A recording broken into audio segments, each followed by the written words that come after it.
But we have to look at context, and as they often say, well, if you wanted to get somewhere, you wouldn't start here, and you definitely wouldn't start here when it comes to the economic situation that was left by those opposite. $1 trillion of debt, a 49% increase in childcare fees, $3.4 billion for submarines that were never built, 85,000 Australian manufacturing jobs lost, an NBN built 4 years late with second-rate copper, $28 billion over budget. And who signed off on all of them?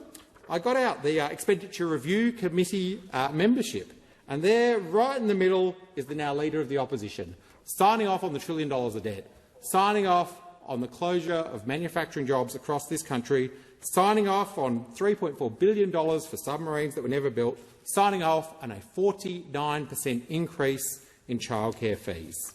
But there's someone who wasn't. There wasn't someone who wasn't on the Expenditure Review Committee, Deputy Speaker.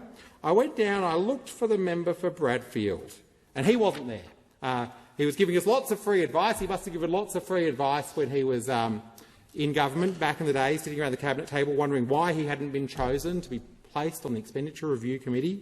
But it didn't stop him from doing huge economic damage.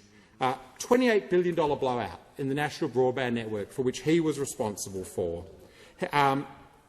As Arts Minister, he was busily arguing against giving JobKeeper to the very arts sector that he was supposed to be advocating for. He did proudly achieve one thing. He purchased 21,000 kilometres of extra copper. That's enough copper to get all the way around the circumference of the world, purchased by the now member for Bradfield when he was busily doing his little bit to build up that $1 trillion of debt, that $1 trillion of Liberal debt that is now left for the Albanese government to resolve and pay the interest on, because those opposite lost control of their budget.